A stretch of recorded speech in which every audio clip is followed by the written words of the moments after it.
There is a quiet shift that happens as the years pass. You notice it first in small ways.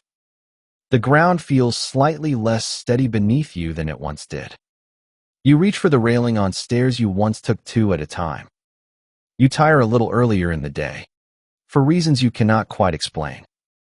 And because these changes arrive slowly, gently, over many months and years, you accept them. You assume they are simply what aging feels like. But here is what most people never realize.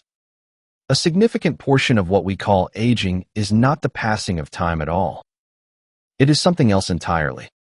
It is the gradual erosion of a conversation your body has been having with itself since the day you were born. A conversation between your feet and your brain. Between your eyes and your balance. Between the way you hold yourself and the energy you have left at the end of the day. This conversation has been running in the background of your life, unnoticed, for decades. And when it becomes distorted, when the signals become confused or weakened, your body must work harder just to keep you upright. That work consumes energy. That energy is then missing from other places. And slowly, almost imperceptibly, what began as a small imbalance becomes a pattern that shapes how you move, how you feel, and how you age.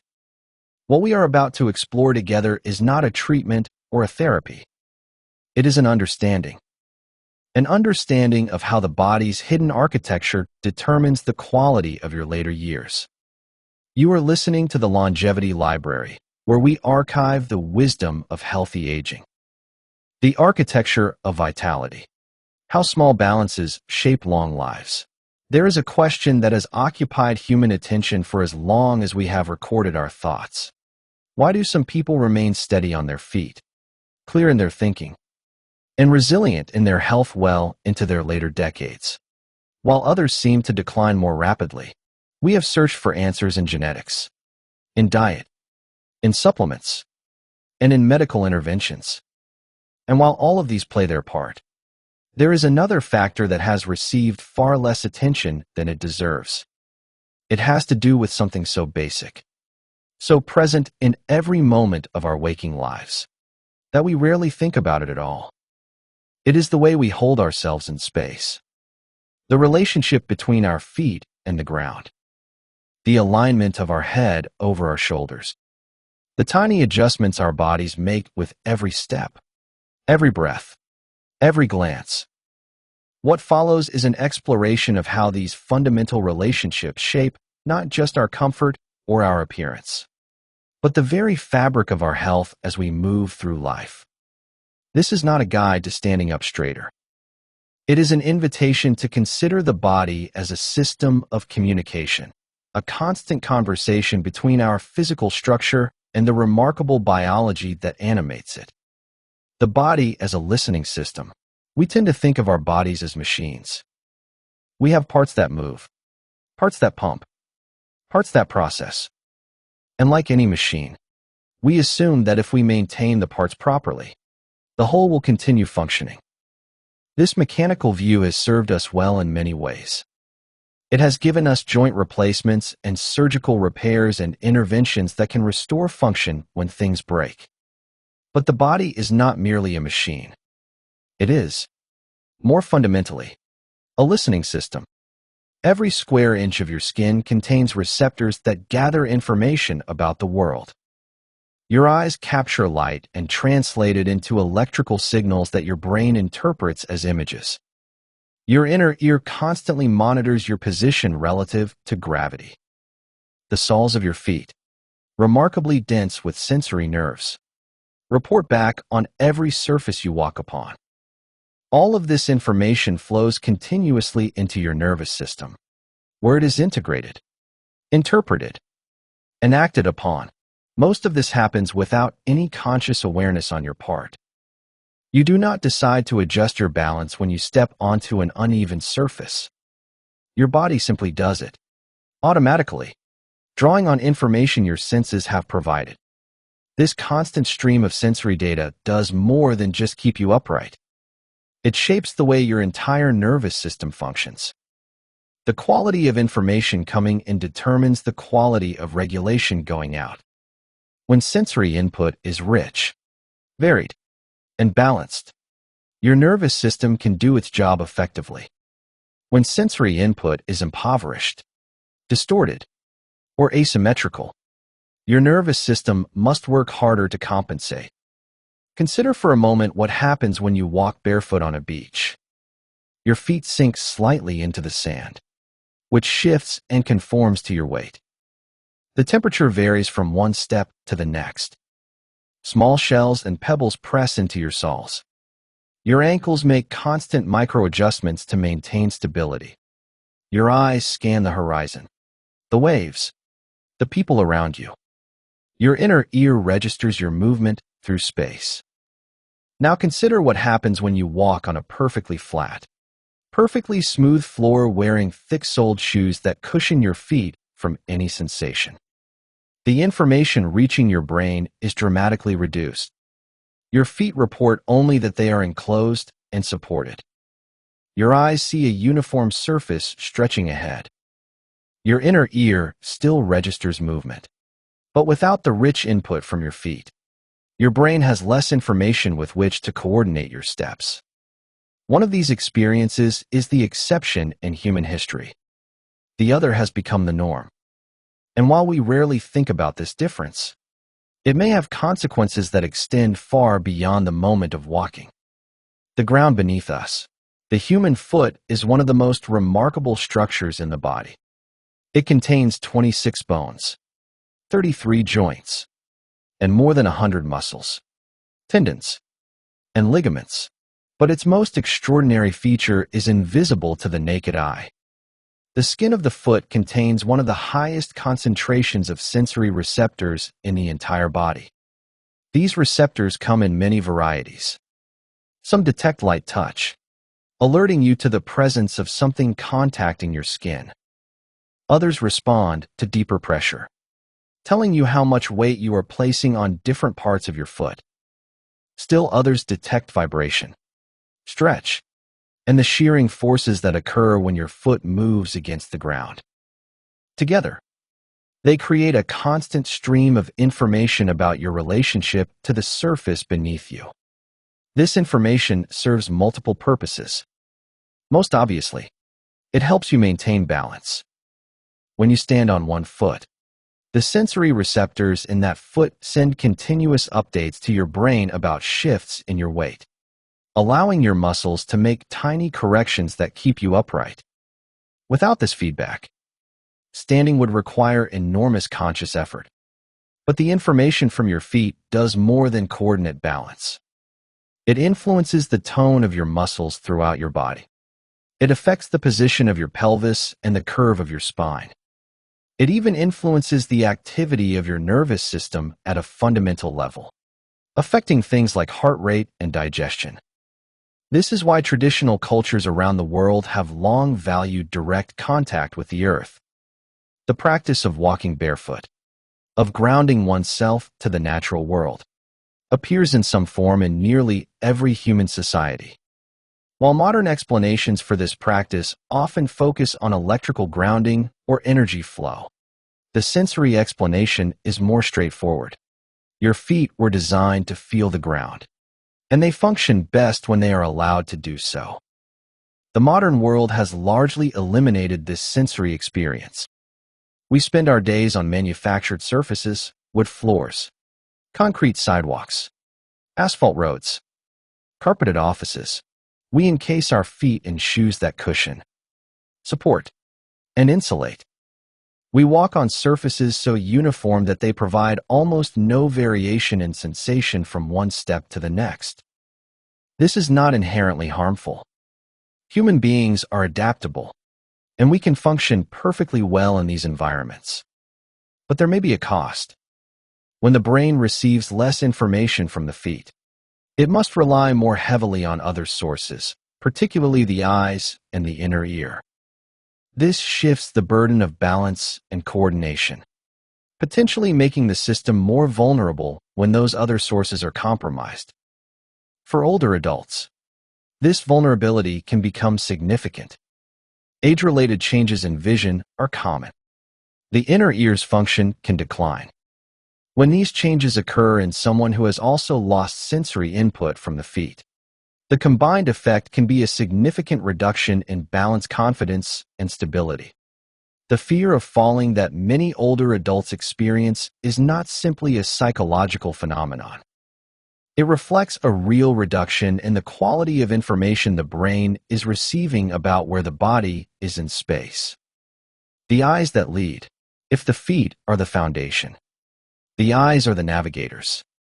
They scan the environment, identifying obstacles, judging distances, and guiding movement. But their role in posture and movement goes far deeper than simple navigation. The eyes are not just cameras pointing outward. They are organs of balance and orientation. They tell your brain where the horizon is, whether you are moving, and how your head is positioned relative to the world around you. This information is so important that your brain prioritizes visual input over almost all other sources when there is a conflict. You can experience this for yourself with a simple experiment. Stand on one foot and close your eyes. Most people find this significantly more difficult than standing on one foot with eyes open. Without visual information, your brain must rely entirely on your feet and inner ear, and the task becomes noticeably harder. This dependence on vision means that how your eyes function affects how your entire body functions. And just as the feet can provide asymmetrical information to the brain, so too can the eyes. Most people assume that their two eyes work together perfectly. In reality, subtle differences between the eyes are extremely common. One eye may be slightly dominant. The muscles controlling one eye may be slightly weaker than those controlling the other. When you look at a near object, one eye may drift outward just a fraction of a millimeter without your conscious awareness.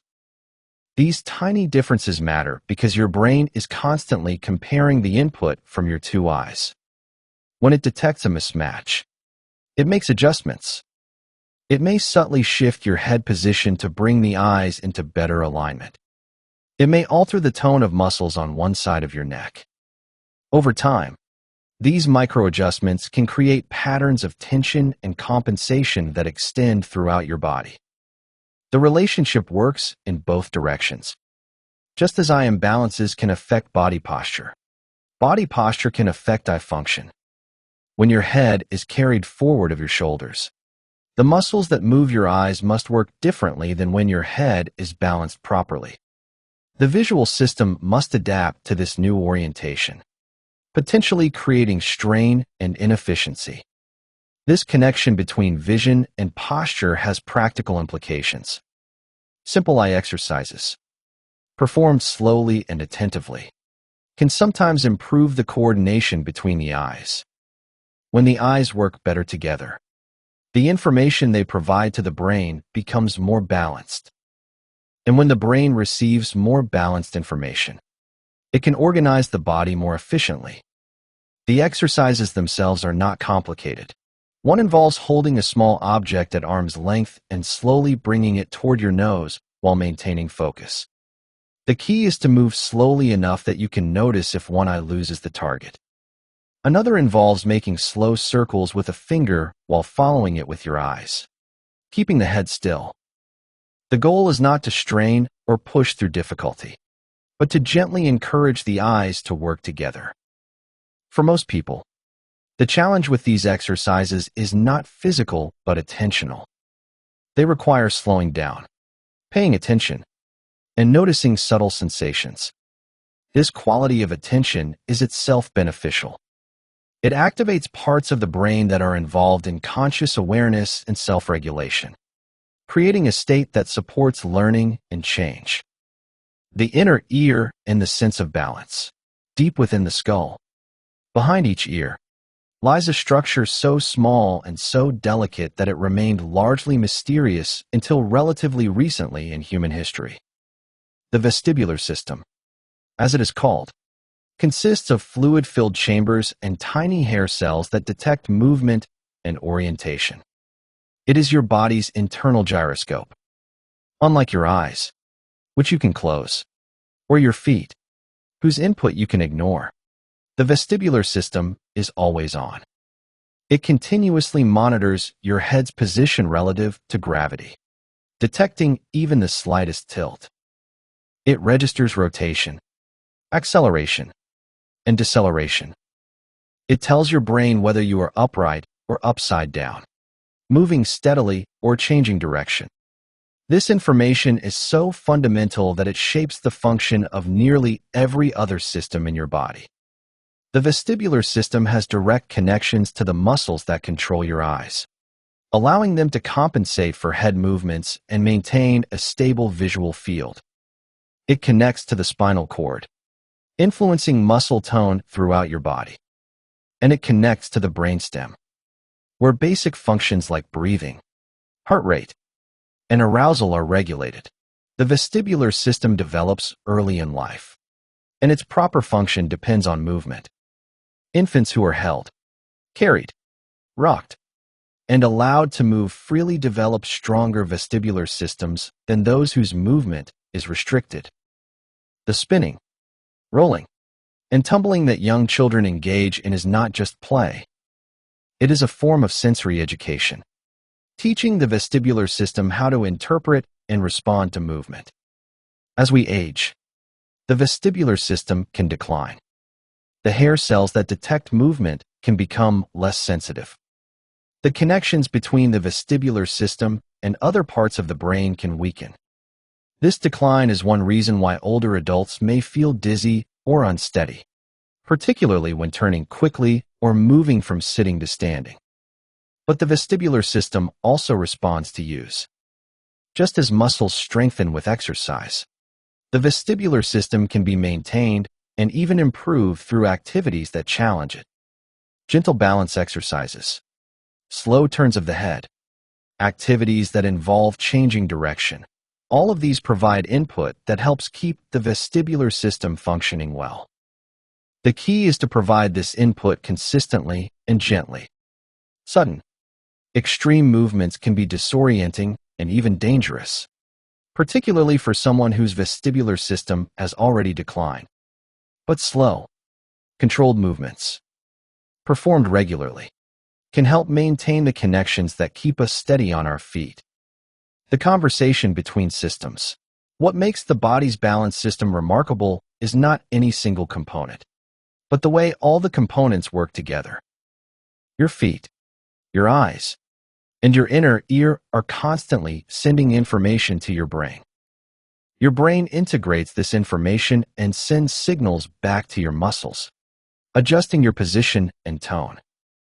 This loop of sensation and response happens continuously, without your awareness, thousands of times each day. When all the information coming in is consistent and reliable, the system works smoothly. Your brain receives clear signals about where your body is in space, and it can direct your muscles efficiently. You move with ease and confidence, without thinking about it. But when the information is inconsistent or conflicting, the system must work harder. If your feet tell your brain that you are leaning left, but your eyes tell your brain that you are upright, your brain must decide which signal to trust. This decision-making process consumes energy and attention.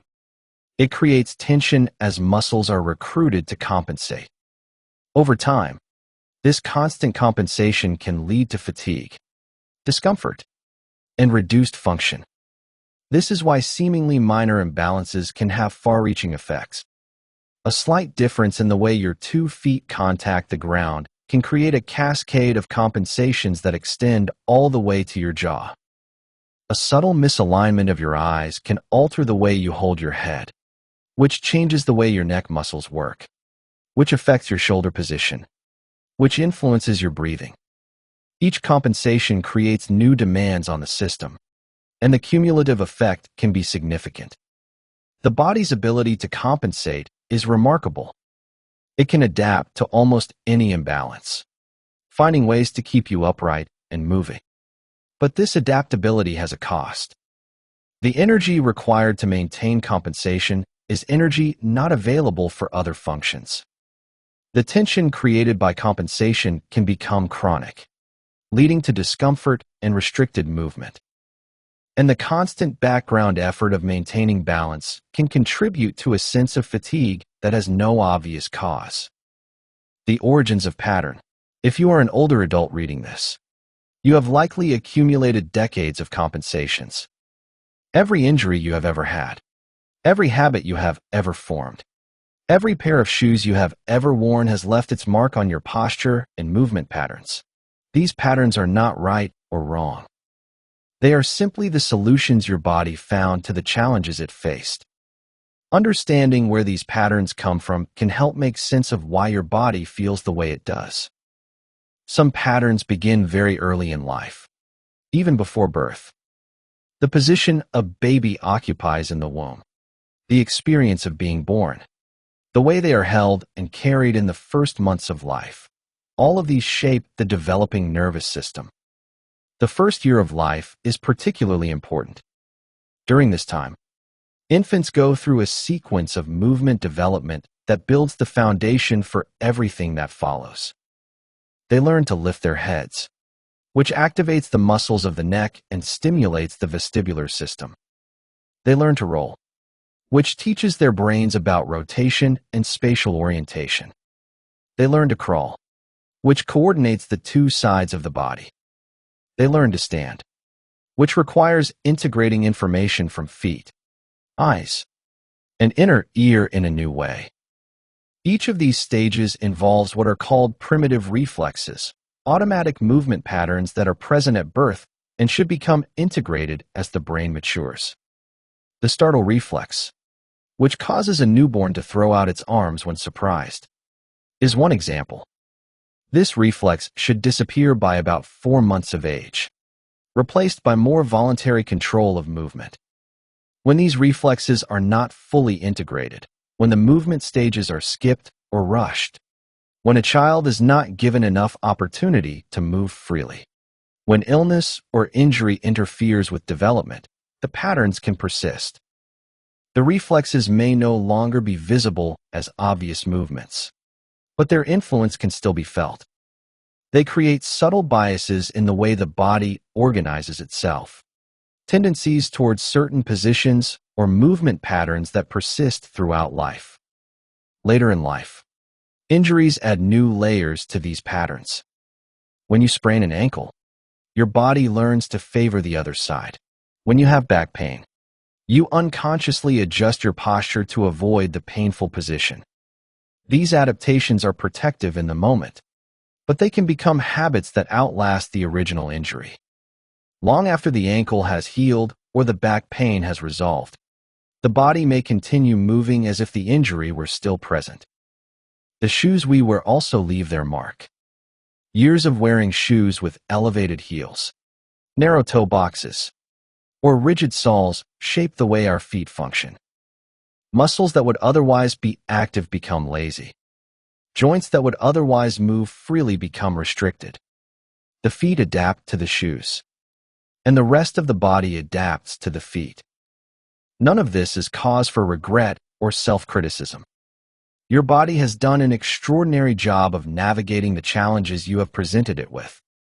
But understanding these origins can help explain why certain patterns persist, and why changing them may require more than just conscious effort. The energy cost of compensation. One of the most overlooked aspects of postural health is its relationship to energy. The body has a finite supply of energy each day. It must allocate this energy among all the demands placed upon it: digestion, immune function, physical activity, mental work, emotional regulation, and countless other processes. When your body must constantly compensate for imbalances, it consumes energy that might otherwise be available for other functions. The muscles that are working to keep you upright against an asymmetrical foundation are burning calories, generating waste products, and requiring maintenance. The nervous system that is constantly comparing conflicting sensory signals is consuming glucose and oxygen. The stress response that is mildly activated by the perception of instability is releasing hormones that affect metabolism and inflammation. This energy cost is usually invisible. You do not feel it happening. You simply notice, perhaps, that you feel tired by mid-afternoon, or that you never seem to have quite as much energy as you would like. You attribute this to age, or to not sleeping well, or to the general demands of life. And all of these may be contributing factors. But the constant background effort of maintaining balance may also be playing a role. Researchers sometimes use the term mitochondrial fatigue to describe what happens when cells are consistently asked to produce more energy than they can sustainably generate. The mitochondria, tiny structures within your cells that convert nutrients into usable energy, can become less efficient when they are overworked. Over time, this reduced efficiency can contribute to a sense of low energy that is not easily explained by any single cause. The relationship between posture and energy also works in the other direction. When you are tired, your posture changes. Your shoulders round forward. Your head drops. Your gait becomes less coordinated. This creates a feedback loop. Poor posture consumes energy, and low energy worsens posture. Breaking this loop may require addressing both sides of the equation. The stress connection. The relationship between posture and stress is bidirectional and powerful. When you are under psychological stress, your body responds in predictable ways. Your shoulders may rise toward your ears. Your jaw may clench. Your breathing may become shallow and high in the chest. You may lean forward slightly, as if bracing against an oncoming impact. These postural changes are not random. They are part of the stress response, a set of physiological adaptations that prepare the body to face a threat. The muscle tension provides readiness for action. The forward lean positions the body for movement. The shallow breathing is a byproduct of increased arousal. The problem is that this stress response was designed for short-term threats, encounters with predators, conflicts with rivals, moments of danger that resolve quickly. In modern life, stress is often chronic. The threats are not physical, but psychological. They do not resolve quickly, and the body remains in a state of low-grade readiness for weeks, months, or years. During this time, the postural changes associated with stress can become habitual. The shoulders learn to stay elevated. The jaw learns to remain clenched. The forward lean becomes the default position. What began as a temporary response to a specific stressor becomes a permanent feature of how the body organizes itself. This is where the bidirectional nature of the relationship becomes important. Just as stress affects posture, posture affects the stress response. When you hold your body in a position associated with threat, your nervous system receives feedback that something must be wrong. The muscles are tense. The breathing is shallow. The head is forward. This constellation of signals is interpreted by the brain as evidence of danger, and the stress response is maintained or even amplified. You can test this for yourself, gently and privately. Sit quietly for a moment and notice your posture. Then, slowly and deliberately, make a small adjustment. Allow your shoulders to drop. Soften your jaw. Let your head come back so that your ears are more aligned with your shoulders. Take a slow, full breath. Notice whether this change in posture is accompanied by any change in how you feel. For many people, even small postural adjustments can create a noticeable shift in their internal state. The connection between body and mind is not just metaphorical. It is physical and immediate. And it offers a pathway for influencing the stress response that does not require changing the external circumstances of your life. The deep tissues. Beneath the muscles we can feel and control lies another system. Less familiar, but equally important. The fascia is a continuous sheet of connective tissue that wraps around every muscle, bone, organ, and nerve in your body. It is like a three-dimensional web, connecting everything to everything else. Fascia was long ignored by medical science, dismissed as merely packing material that filled space between more important structures. In recent decades, researchers have come to understand that fascia is anything but inert. It is alive, responsive, and deeply involved in how the body functions. The fascia contains sensory receptors of its own, providing information about stretch, tension, and position. It transmits force between muscles, allowing movement to be coordinated across multiple joints. And it can become restricted, creating patterns of tension that limit mobility and contribute to discomfort. One of the most remarkable things about fascia is its continuity. A single sheet of fascia runs from the bottom of your feet all the way to the top of your head. Tension anywhere along this line affects everything else. Tightness in the foot can be felt in the pelvis. Restrictions in the jaw can influence the position of the hips. This continuity explains why seemingly unrelated parts of the body can influence each other. The tongue, for example, is connected through fascia to the hyoid bone in the neck, which connects to the collarbones, which connect to the rib cage, which connects to the spine, which connects to the pelvis, which connects to the legs, which connect to the feet. A problem with tongue posture can theoretically influence function all the way down to the toes. For most of us, this level of interconnection is unfamiliar. We are used to thinking of the body in parts, this knee, that shoulder, this lower back. But the body does not experience itself as a collection of parts.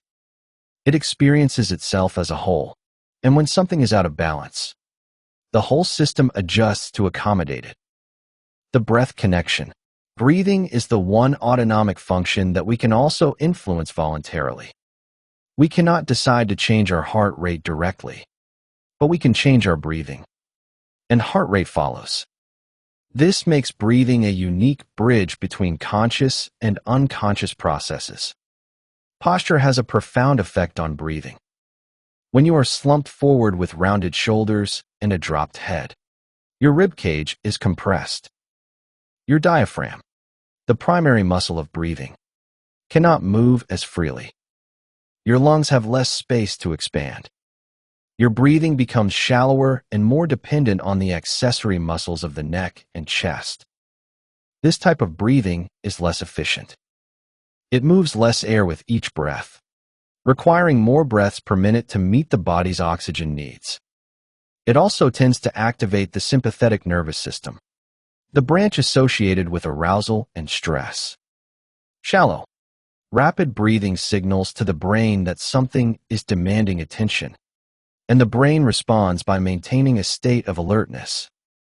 When posture improves, when the rib cage is allowed to open, when the diaphragm can move freely, when the head is balanced over the shoulders, breathing can become fuller and more relaxed.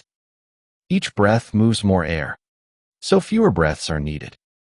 The parasympathetic nervous system, associated with rest and recovery, is more easily engaged. The body receives a signal that it is safe to relax. This relationship between posture and breathing is another example of how physical organization affects physiological function. The quality of your breathing is not determined solely by your lungs.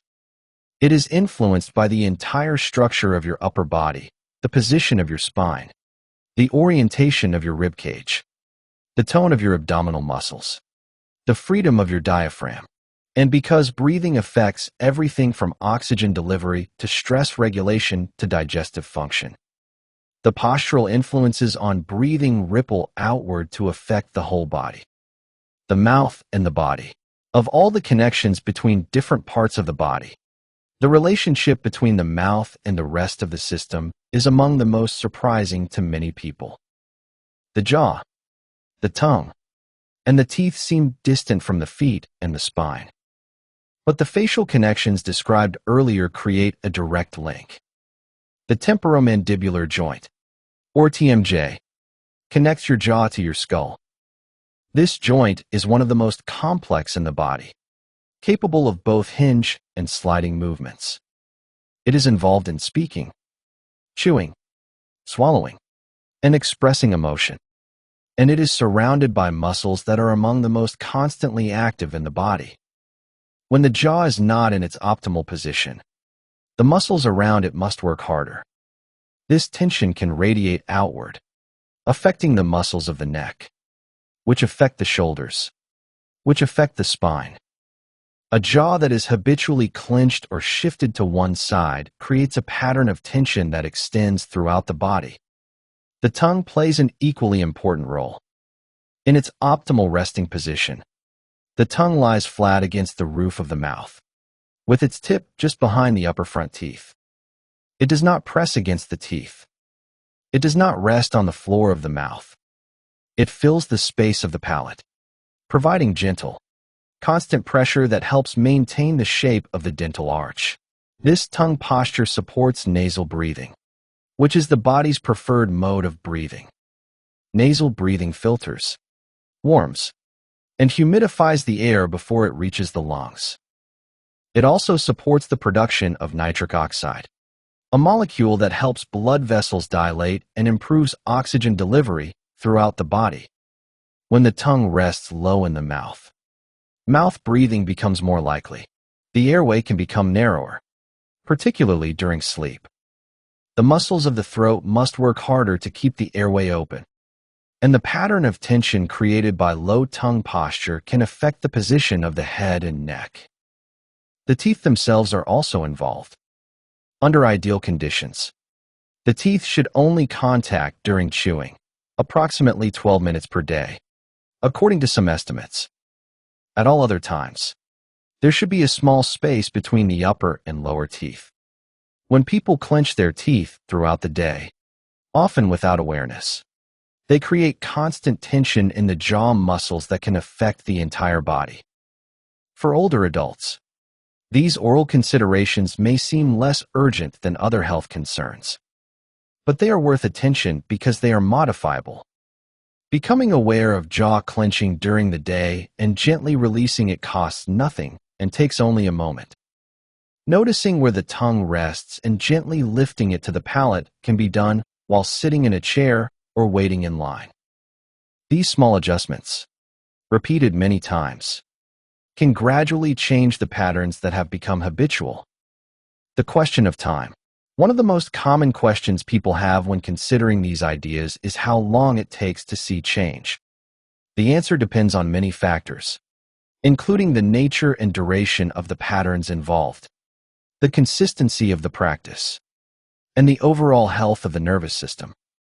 For simple imbalances that have been present for a relatively short time, change can sometimes happen quickly.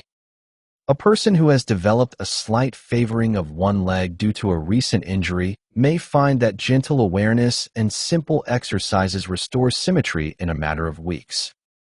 For patterns that have been embedded over decades, change takes longer. The nervous system is conservative. It prefers familiar patterns, even inefficient ones, over unfamiliar patterns that require new learning. Changing deeply established postural habits requires patience and consistency. Most experts who work in this area suggest that 6 to 8 weeks of consistent practice is a reasonable time frame for beginning to establish new neural pathways. During this time, the brain is gradually learning to prefer a new pattern of organization. The changes may not be noticeable at first. They accumulate slowly, like interest in a savings account, until one day you realize that something has shifted. The key is consistency rather than intensity. Doing a small amount of targeted practice every day is more effective than doing a large amount once a week. The brain learns through repetition, through the gradual strengthening of connections that are used regularly. Sporadic effort does not provide the repeated input that the nervous system needs to establish new patterns. This is why the simplest practices are often the most sustainable. A minute or two of foot stimulation while sitting in a chair. A few slow eye movements while waiting for water to boil. A moment of awareness of jaw and tongue position several times during the day. These small investments, made consistently, can create meaningful change over time. The body through life. As we move through the decades, our bodies change in ways that affect posture and movement. Muscle mass gradually declines. Joints may become stiffer. The discs between the vertebrae can lose height. The senses that provide information to the brain, vision, hearing, balance, may become less acute. These changes are natural and universal. They are not failures or deficiencies. They are simply part of the process of living. But they do create new conditions that the body must adapt to. A person who relied heavily on visual information for balance may need to rely more on input from the feet as vision changes. A person whose joints have become stiffer may need to move more deliberately to maintain stability. The good news is that the nervous system remains adaptable throughout life. It can learn new patterns at any age. The changes may take longer than they would in a younger person, but they are still possible. The brain retains the capacity for neuroplasticity, the ability to form new connections and reorganize existing ones, well into the later decades. This adaptability means that many of the changes associated with aging are not inevitable in the way we often assume. The stooped posture that many older adults develop is not a necessary consequence of getting older. It is a pattern that emerges from a combination of factors: muscle weakness, sensory decline, habitual positions, compensation for discomfort that can be influenced. The same is true for balance difficulties. While some decline in balance function is normal with age, the degree of decline varies widely among individuals. Some people in their 80s and 90s maintain excellent balance, while others in their 60s struggle with stability. The difference is not just in the body structures, but in how those structures have been maintained and used throughout life. This is where the preventive opportunity lies. By maintaining good sensory input from the feet, by keeping the eyes working well together, by supporting the vestibular system through movement, we can help preserve the foundation of balance well into later life. The work we do now, the small practices we incorporate into daily life, can pay dividends for decades to come. The collective wisdom. There is a kind of wisdom that emerges when we step back and look at patterns across populations and across time. Traditional cultures around the world have long understood things that modern science is only beginning to appreciate. The practice of going barefoot, or wearing minimal footwear, appears in virtually every traditional culture. People who grow up walking barefoot have feet that look different from those who wear shoes from early childhood. Their toes are splayed, their arches are strong, and their gait is different.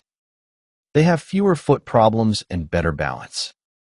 The practice of spending time outdoors, on varied terrain, is also universal in traditional settings. Children run on grass, climb rocks, walk on sand.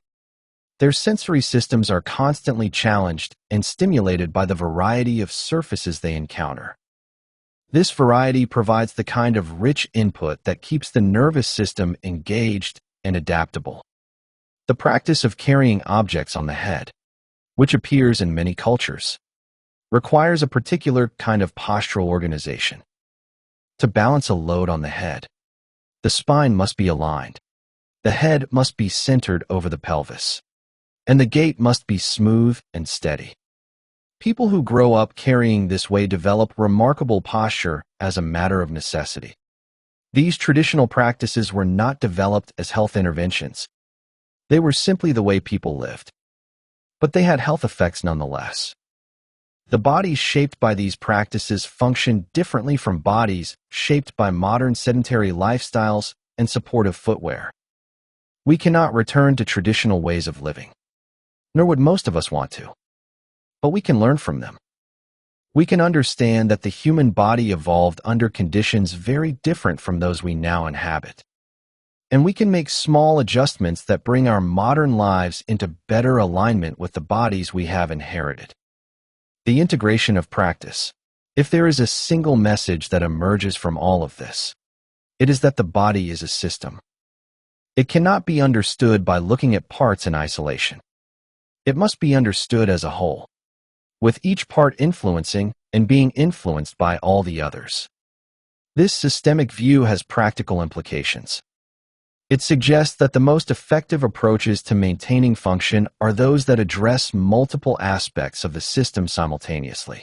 Working on the feet alone may help, but working on the feet and the eyes together may help more. Addressing posture and breathing together may create changes that neither could achieve alone. The practices described throughout this essay are not a checklist to be completed. They are invitations to pay attention, to notice, to engage with your body in a new way. They are opportunities to provide your nervous system with the kind of rich, varied input it needs to function well. The stimulation of the feet, whether through barefoot walking or simple self-massage, wakes up the sensory receptors that connect to the brainstem. The gentle eye movements encourage the two eyes to work together, providing balanced input to the visual system. The awareness of jaw and tongue position reduces unnecessary tension and supports better breathing. The attention to posture throughout the day gives the nervous system feedback about how the body is organized. These practices are not demanding. They do not require special equipment or significant time. They can be woven into the fabric of daily life, becoming part of how you move through the world. And over time, they can shift the baseline from which your body operates. The long view. When we think about health and longevity, we tend to focus on the dramatic, the medical breakthroughs, the heroic interventions, the supplements that promise to slow aging. But the most powerful influences on how we age may be far more mundane. They are the small choices we make thousands of times, the habits we barely notice, the patterns we have repeated for decades, the way you stand while waiting in line, the position of your head while reading, the shoes you choose each morning, the attention you pay, or do not pay, to the sensations in your feet. These small things accumulate. They shape the body you will inhabit in the years to come. This is neither cause for alarm nor reason for complacency. It is simply a description of how bodies work. They adapt to what we ask of them. They become what we do repeatedly. They reflect, in their structure and function, the lives we have lived. The invitation, if you choose to accept it, is to become more aware of these small things. To notice how you hold yourself, to feel the ground beneath your feet, to observe the position of your jaw and tongue, to give your body, in small ways throughout the day, the kind of input that supports its natural functioning. You do not need to change everything at once. You do not need to adopt a whole new way of living. You can begin with one small thing, a minute of foot stimulation in the morning, a moment of awareness before meals, a gentle eye exercise while waiting for something, and then another, and then another. Over time, these small things add up. They create new patterns. They shift the baseline. They give your body the information it needs to organize itself more efficiently.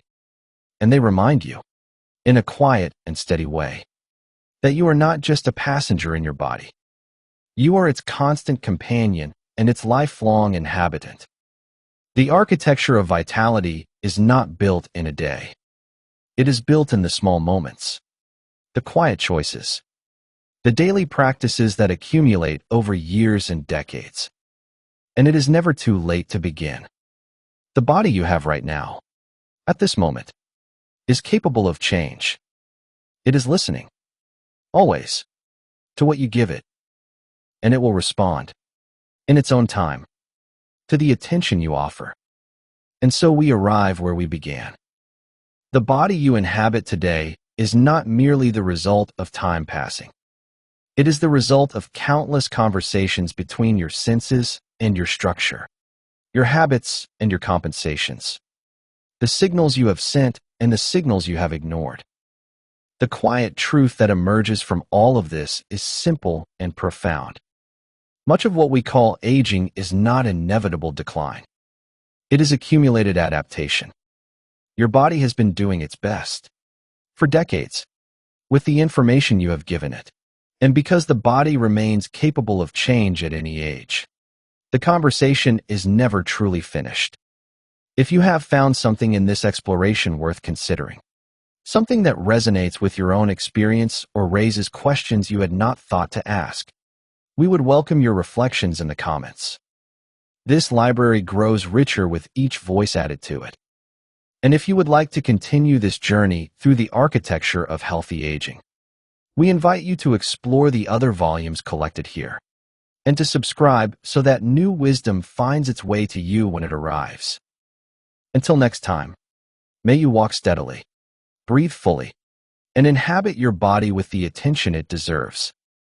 This is the Longevity Library. Listen, learn, and live longer.